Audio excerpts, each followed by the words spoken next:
Todd, hey, John Taffer. Tad Chester. She's watching you do these burnouts and applaud, and we're watching you act like a child, Todd. You're smiling. No, I'm not. New attitude. No. Listen to me. Listen to me. You're losing $6,000 a month, right? Yep. So what the are you doing? Do you think that you can make money by burning your own furniture? What did that table cost? $160 that you're not gonna give to your kids. John! Shut up and listen to me. No, you listen to me. You're your family. Because you look at me. You're an idiot. Really? Yes, because you're loves you. You're Todd!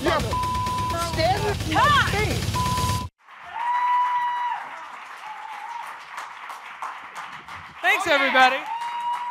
Hello! That was just another day at the office for me. I gotta say, before we even get started, John got here a little early and shot a sketch with us and yelled at our entire crew for what to watch. I've never seen a group of people more happy to be yelled at by someone as violently as you yelled at us. It was unbelievable. I loved every fucking minute of it. I gotta tell you, I did. The show has been, you're going into 100 episodes. Do you have incidents where you go into a bar and people are just excited to be yelled at by John Taffer? They know who you are and it's a privilege at that point? You know, I think they want to be yelled at until they get yelled at. And then they realize it's not quite as pleasant as they thought it would be. This is real. You know, these people are seriously in trouble. There's not one word of Bar Rescue that's ever scripted. I mean, it's as real can be. So remember, at that moment, you're watching it on television. They're living it. They feel that stress. They feel that pressure. They feel like failures. And that's why they react the way they do, you know, the cameras don't mean anything to me. And they learn that pretty quickly. This is real. I'm there to save their lives. And if I have to beat the hell out of them to get them there, so be it. So I think to commemorate 100 episodes, let's talk about how the show was started back in 2011. You told me that you thought you were only going to do a pilot. How did it get started? Where did that pilot come from, and what did it feel like to watch it take off after that? Yeah, it was actually a remarkable experience. I was doing a speech at a convention, and somebody came up to me and said, "You should be on TV, man." So I wrote up a little 3-page treatment for a show I originally called On the Rocks. And it was very much like Bar Rescue. I wrote it up, and at the time, I had a friend who used to run television for Paramount. And I went into Hollywood, and I met with him, and I spoke with him, and I showed him what I wrote up, and he looked at me, and he said, "John, you will never be on television. You're all wrong for television. It'll never happen." Well, as soon as he said that to me, it became a frickin' vendetta. So then I produced my own sizzle reel, which is a 3-minute video of me pretty much screaming and yelling at people. And I brought it to 4 different production companies. I got 4 deals within 2 days. Once I signed the contract, Spike picked up the show in 4 days. And the series premiered in less than a year from when that person said to me, "You should be on TV." So it happened really quickly for me. Now, what's the process like to find these bars that need help? Because this is America. There's a lot of struggling bars out there. How do you find the ones that fit what you want to do? Because sometimes it doesn't seem like maybe they say they want help, but then you get there and they don't really want the help because they're struggling with their own problems that really don't even have anything to do with the bar itself. Yeah, you know, there's 2 questions in there, and I want to ask you the second one first. You know, they think I'm coming to fix their bar. What they don't realize is I'm coming to fix them. Because every failing business has a failing owner. Fixing the failing business is easy. That's bricks and mortar and wallpaper and cash register systems and marketing programs. Fixing you, that's the issue. You agree? Fixing him is an issue. It's really hard. A lot have tried. I mean, Taffer might be able to do it, but fixing me is impossible. He might be a walkout. What do you think? Shut it down. The fact is that they don't realize how personal it's going to get. And that's when they start to resist it, is they think I'm coming to fix the bar. The fact of the matter is the bar isn't their problem. They're the problem most of the time. And that's when it gets ugly. So picking the bars is now about 2,000 bars will contact us every year to be rescued. Out of those 2,000 bars, we pick the cities we want to go to. Then we take a look at the bars that are in those cities. We verify that they are, in fact, losing money. We can do that by checking credit and taxes and all of that. We verify that they're not felons and things like that. And then what we'll do is, if it looks good, then we'll send a producer to the location with just an iPhone or a camera, and they will just film 5 or 6 minutes. I'm the owner, this is what I do, I'm a bartender, I'm a waitress, and there's about a 6-minute reel that we look at. And I don't know much about them. I don't watch those reels myself. I let the network do that. And they just look for a compelling story. Because at the end of the day, bar rescue is storytelling. Is there a family involved? Is there a house on the line? Are there 2 twin brothers? Are there partners who are ready to kill each other? What are the stakes? Do we care about these people? Will we like these people? So that's all we look at in casting. Then when I arrive at the bar, I've never seen this casting reel. I've never met these people. I've never seen this bar before. That's the way that you like to operate? I you completely like to operate that way. Why is that? Because it's real. I don't have any predetermined dispositions. I have no opinions of anyone. I have no opinions of the bar. I've never seen it. It is completely real. And what's great about Spike is they let me do that. A lot of networks won't, because the way you mitigate risk in television is you know exactly what's going to happen before it happens. Right. I don't let them know that. They don't even know what the hell I'm going to build. You overproduce what we call reality, essentially. Oh, we do. And we work really hard to keep it real. You know, for example, showing up is very difficult. They can't know I'm arriving. But yet my crew is there. There's cameras in the building. So how do we mess with them? You know, sometimes I arrive a day early. Sometimes I come a day late. They think I'm not coming at all. I went someplace else. We even hang extra lights in a bar sometimes. So, oh, guys, he went to another bar. We start pulling the lights down, and then we catch him real. Wow. But we have to sometimes go at it unrealistically to protect the reality. You know, people here were in town. So they all come to the bar, but this bar is failing. It's normally empty. I can't let all these 200 people in, because then why am I there? So we have to work at keeping it real sometimes, but we do keep it real.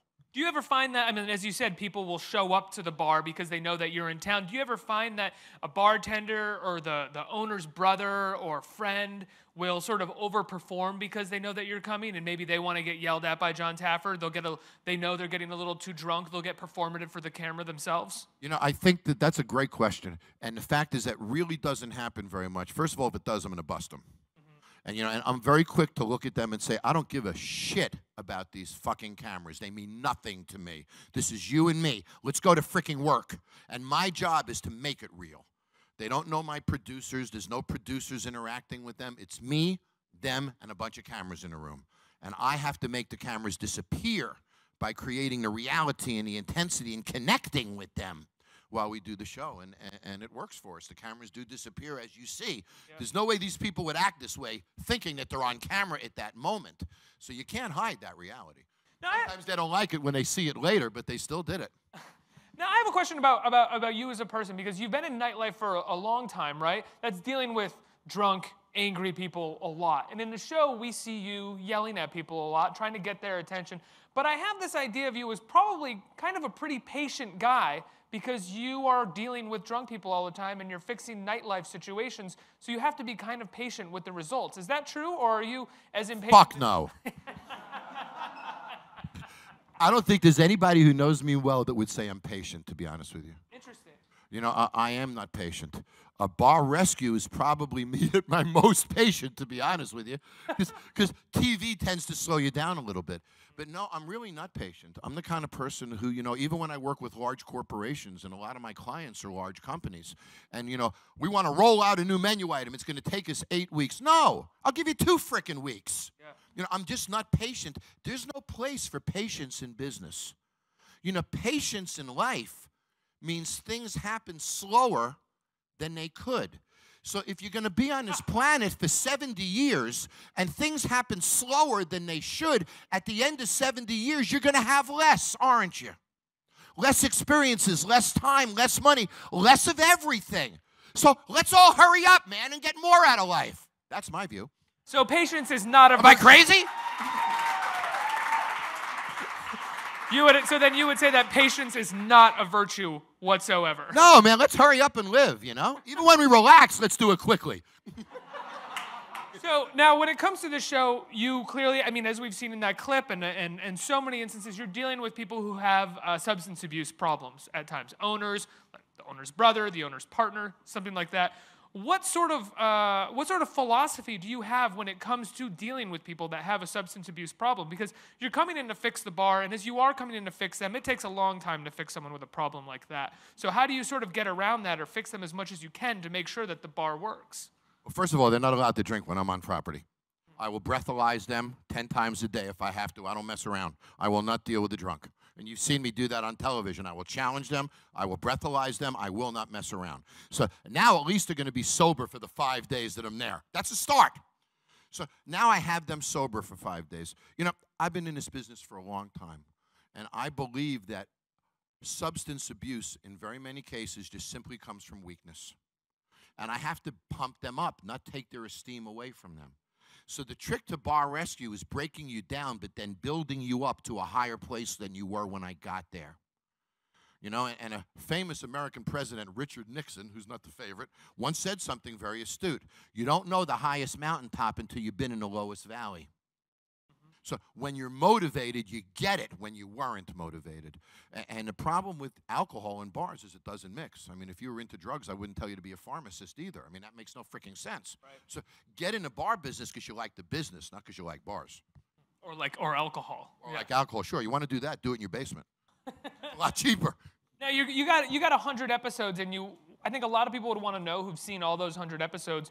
Do you have a favorite? Do you have one that was the most dangerous, the worst place that you've had to be? Anything like that? What are your memories of 100 episodes? Well, you know, when I look at the ones that mean the most to me, and, you know, I think about that a lot. You know, I've done now 100 episodes, and when you think about 100 episodes, I've dealt with about 960 employees. I've dealt with a couple of hundred owners. I've made about 400 of them cry. I've made about 190 fucking hate my guts. And I've made about 20 of them swing at me. So it's been quite an emotional ride. And I never expected it to be as deep as it's become. It's really powerful. And at the end of every episode, when I get that hug, boy, it means more to me than you would ever know. You know, and I sort of simplify it. You know, at the end of an episode, the network hands me a check, and the cast gives me a hug. And in the beginning, I loved the frickin' check. Now I love the frickin' hug, to be honest with you. It's more about the hug than the check. When did you start to notice that taking place? You know, I think a real turnaround for me was, and it was here in New York, was the hurricane episode in Far Rockaway with the Tubbity brothers, where Superstorm Sandy robbed that bar from them. And it was a very unique bar rescue for me because they were successful. They weren't failures. They were winners. And the storm took this away from them. Not only that, the bar was devastated. I mean, it had no structure. The roof was gone. We had to rebuild it. It was the longest remodel we ever did. It was 5 days, and it rained in the middle. We almost didn't make it. But at the end of that episode, A, being a New Yorker, B, being a Long Islander, C, the fact that they were successful and it was robbed by the storm, emotionally meant more to me than any other episode. And what I've realized after 100 bar rescues is the people mean much more to me than the bars. I don't remember the bars, but I remember the people. I remember their situations, and I remember every hug. Do you remember anyone that you were most afraid of that maybe took a swing at you, or you thought was going to take more than one swing at you? There was a moment when I was doing Jack's Firehouse. Remember that one? That's when we put the fire truck in. Jimmy and I went at it behind the bar, and we were face to face. And I told him I was going to fire him in front of everyone. He goes, "Who the hell are you talking to?" And I watched their eyes. And before they swing at me, their pupils are going to dilate. Jimmy's pupils started dilating as I was screaming at him. And I said to myself, holy shit, I'm about to go down here. And what I did is, as I was screaming at him, I grabbed his wrist for a second. And in that grab, that moment showed love as I was cursing him out as bad as I've ever cursed anyone out. And the minute I touched his wrists, his pupils came back in. So I've learned how to bring them to the line and then pull them back. And, you know, in bar rescue, the way you change people is you have to pull them in, then you have to discipline them once you do. So it's sort of, if you don't pull them in, you can't impact them. You can't impact them unless you pull them back in. And that's really the science of human behavior. My job is not change what they do. I have to change the way they think. They've made thousands of bad decisions that got me there. If I leave and they make those decisions again, they're screwed. So I can't say, don't do this, do that. When I leave, they'll do it again. I got to change the way they think. And that's why it gets so freaking ugly, because they don't like that. Now, going back to how you got started, I know you didn't go to like a culinary school, or you didn't go to like there's no nightlife school, but you didn't go to entertainment. What's the actual major that people have when they? Hospitality. Hospitality, excuse me. You didn't go to hospitality school. I think you studied political science or something like that. How did you get involved, and when did you realize you had such a knack for sort of shaping and creating a nightlife spot? I've done this now for over 30 years. And before Bar Rescue, I was very well known in my industry, and most popular speaker and extremely well known. And my clients read as a who's who in the industry, and I was very well known. But I didn't realize how good I was at this until Bar Rescue, to be honest with you, because in my industry, people evaluate my work by the hundreds. In Bar Rescue, people are evaluating my work and second guessing me by the millions. So if I can pass the test of millions of people, that feels pretty good. So just by the sheer amount of people who evaluate and second guess, and the industry people that evaluate us, there's a real feeling of gratification that comes from Bar Rescue that exceeds what I achieved before being on TV, honestly. And it's been humbling. I'm a bit of a snob at times, and I think that Bar Rescue has actually humbled me a little bit. What kind of snob? Like, what are you snobby about when you go to a bar? Oh, I'm a cocky son of a bitch. There's no question about it. I have a few dollars in my pocket, and I act that way, and I'm successful, and I expect to be treated with respect and treated in a certain way, and if people don't do it, they hear about it, so that might make me a bit of a snob. I have demands of the way I expect you to treat me, and I will make you do it one way or another. So I guess you could call that snobby or cocky, but in my case, it works for me. Do you go to bars in your own time? And when you go to a bar, are you able to have like a decent time if you start noticing any little thing being off? I don't go to bars and start throwing things. That doesn't happen very often. No, I have the ability to turn it off. I can actually go to a place and sit down and not look around me, because if I start looking around, that's when I start to go nuts, because I'm a freaking nutcase. And when things are obvious and the person standing next to it isn't doing something about it, it just haunts me. It haunts me, and stupidity is something that, I'm not very tolerant of. I mean, I feel like I have that as a New Yorker, where if I leave New York City and go to a fine dining establishment in some other city or small town, I'm immediately put off by how slow it is or just how different it is. I mean, New York is probably the best hospitality. So you're telling me you're a snob? I'm very much a snob. You're telling me that you're a cocky son of a bitch? I'm probably a pretty cocky guy, yeah. Sound familiar? And it's so hard for me to turn off, like when you go to another place, you're like, New York, it just wouldn't be like this. For you, you're going all across the country. Do you find that it's really hard to sort of bring the sense of urgency that hospitality has in New York City to other towns and cities? Well, I don't want to get hate mail from every city but New York City, because there's a lot more of them in America. But I will say this: there's only one New York. That's good. Did I politically grace through that one? I thought I handled that pretty well. That was pretty good. I'll just go one step further and say it's impossible to go anywhere and eat outside of New York City once you've lived here for a few years. Oh, it's true. The fact of the matter is, the restaurants, it's so competitive in this city. If you're not good at what you do, you're gone. Yeah. And that's what's great about this city. And the same thing about New Yorkers. I mean, let's face it, guys. Sometimes getting a seat on a bus, getting a seat in a subway is a freaking accomplishment in this town. So you got to strategize everything. We got to think about stuff. We can't make it through the day if we don't. I think we have some time for some questions from the audience. First question.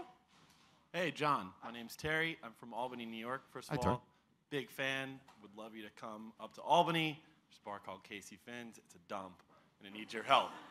But my question is about how did you come up with the idea for the butt funnel? The butt funnel is what the butt funnel is, first of all, is a narrow, about a 30-inch wide opening into a dance floor. And the concept of a butt funnel was for what I call youthful nightclubs, which are about a 21 to 26-year-old age group. And what happens is, let's say there's a butt funnel right here, and there's a girl walking up to the dance floor. If I time it right, I will approach the butt funnel at the same time she does. Now, this is the moment of truth. Either she will turn her ass to me and go through the butt funnel back to front, which is not what I was looking for, or she comes through face to face. And the whole concept of the bar business is the fact that you can get a drink anywhere. You can watch videos anywhere, listen to music anywhere. You can program everything at home just the way you want to. Social interaction is what makes bars work. And that butt funnel causes eyes to connect, people to rub up against each other. And that social interaction, they're having breakfast a few hours later. You never know where it goes. I'd like to think butt funnels have created a lot of marriages over the years in America. But again, you know, the motivation behind it was social interaction. And now you've been in the bar business, as you said, for 30 years. How do you find social interaction in bars these days, the last 10 years, with people with smartphones? Much less. Much less, because we look at our phones 20% of the time. What do you I mean, think I got to about tell you guys, and if I ran a great bar, I would say, you know, try to leave your phone in your damn pocket. Look at each other. You know, when I do bars, I don't do big menus because I don't want a piece of cardboard between you and the person in front of you. I do small menus, so eye contact, interaction, conversation happens. Every time you pull out that phone, it stops. Everything stops. The music disappears. The food disappears. The people disappear. You might as well be home again. There's no difference. So when I look at the impact that the phone has had, I mean, millennials look at their phone roughly 200 times a day now. Think about that. 200 times a day. Imagine if you could make $1 every time you did that, if you looked in a different direction, would you? So I think that, you know, it invades social interaction. It invades the workplace. You know, we interact with our phones almost more than we interact with each other. I don't think it's good. What would you think of a bar that had a no phone policy or phones off policy? You know, I'm not sure if phones off policy makes sense because if phone vibrates in our pocket, I believe there should be a phone room, almost like a smoking room. Your phone vibrates, you go in a room, do your thing, get the hell out where it's party time, and there should be a difference. I love that idea. Next question. Hi, I just wanted to know, have you kept in touch with any of the bar owners and have their businesses continue to succeed? Great question. Yes, I've kept in touch with a whole bunch of them. You know, last night was our 100th anniversary party. So I was with the Tuberty brothers. I was with the McGowans. Brad and Steve were there from Spirits on Bourbon. I keep in touch with about probably half of them. It's up to them. If they want to keep in touch, I do. And there's an independent website that tracks our results. And I have nothing to do with it. I believe it was actually created to assassinate us in the beginning, but it's really an honest portrayal. And they have us tracking at about 80% success factor.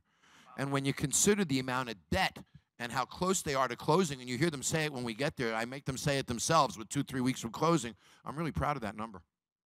Absolutely. Next question. Hi, thank you so much for coming. Huge fan. I've started yelling at my pug, "You don't have the right to poop on the carpet."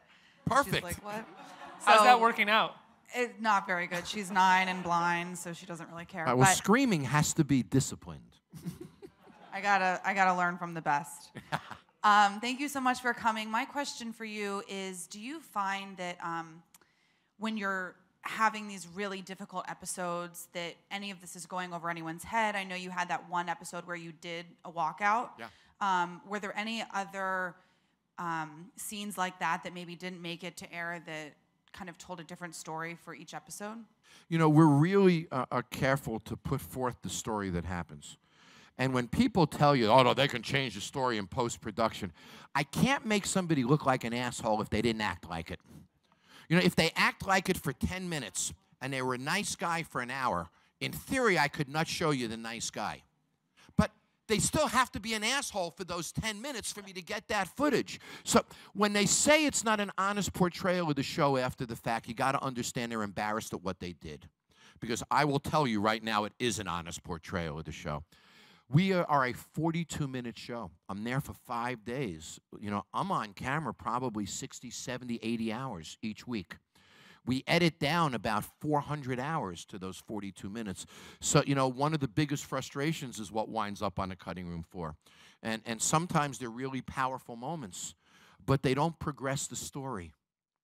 And giving you a bunch of powerful moments without a beginning and an end to a story doesn't make sense. So sometimes we lose those moments in the interest of a story because we have to put story moments in, not that. And sometimes we just run out of time. I've been talking about doing a show with some of those moments, the unseen moments, because some of them are really, really intense. But again, they don't change the character of what's happened. We're really careful about that. I'm very, I sleep well every night. I'm really feel very confident about the stories that we put forth and the integrity that we have. How involved do you get in the editing or anything like that in the post process? I'm not involved in post. I look at all cuts. We go through about 8 cuts a show until the show's finished. I look at cuts, and if I have a comment, I make them. If I don't, I don't. You know, what I do is you know, I'll run the show during the 5 days that we're there. You know, the story, the characters, everything happens through me then, and production supports me. During post-production, I support them, is really the way it works. Absolutely. Next question. And Spike, I got to tell you, is a great partner in that regard. The network has been really a wonderful partner in giving us that freedom. Thank you for being here. You mentioned Spirit on Bourbon, which was probably my favorite episode.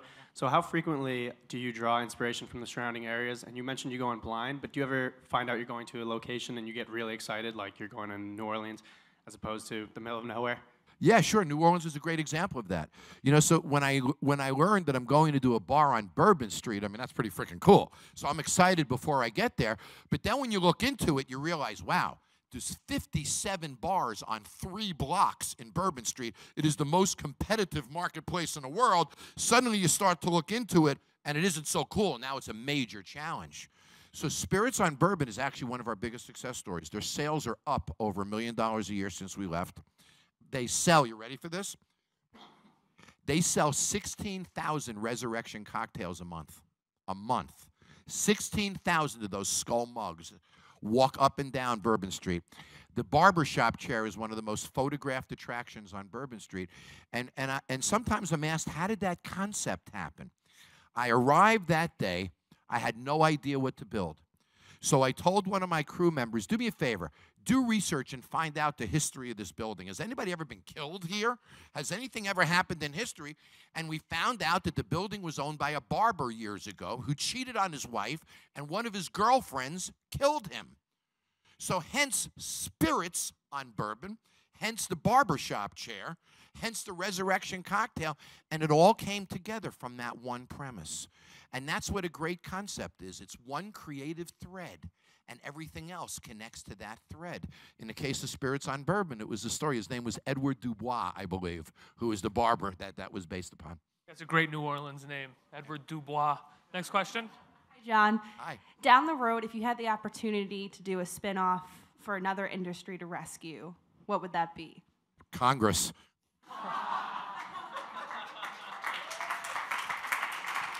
Oh, my God. You guys are with me on that, aren't you? I would pay so much money to have you in the house just yelling at people. That would be amazing. Maybe we just need to shut them down, huh? They're shutting themselves down, John. I don't know what to tell you. I think so, right? Next question. Hi, John. I'm a huge fan, and I actually have one of those skull mugs that the batteries went out recently, and I had to go find new batteries. You're going to have to go back and buy another cocktail, yes. I know. But my question is, a lot of people really love the reveals of the new interior designed restaurants. Do you have any favorites? Oh, you know, actually I have a few. Spirits is obviously a good one because the theme worked so well. I got to tell you, the firehouse that we did here in Sunnyside, Queens, was a great one. And that, again, the creative thread was me looking at my crew and say, go find an old fire truck, which we did, and we cut up, and we brought, and we actually installed it all over the bar. That's one of my favorites. There's another one called Cayman, which is another one of my favorites. Also, you know, Moonrunners was another favorite of mine. Sorties was another favorite of mine that had the airplane inside. 22 Clicks had the tank inside, which was really fun. I'm a little partial to the military and the bars that we do for the U.S. military, so I think I lean in that direction because I love them so much. So, John, 100 episodes Sunday night? Sunday night, our 100th episode, this Sunday night at 9 o'clock. You guys going to watch? Yeah, all right. And as the poster says, here's to 100 more. John, thank you so much for being here. Thank you. Thanks, folks. Thank you very much.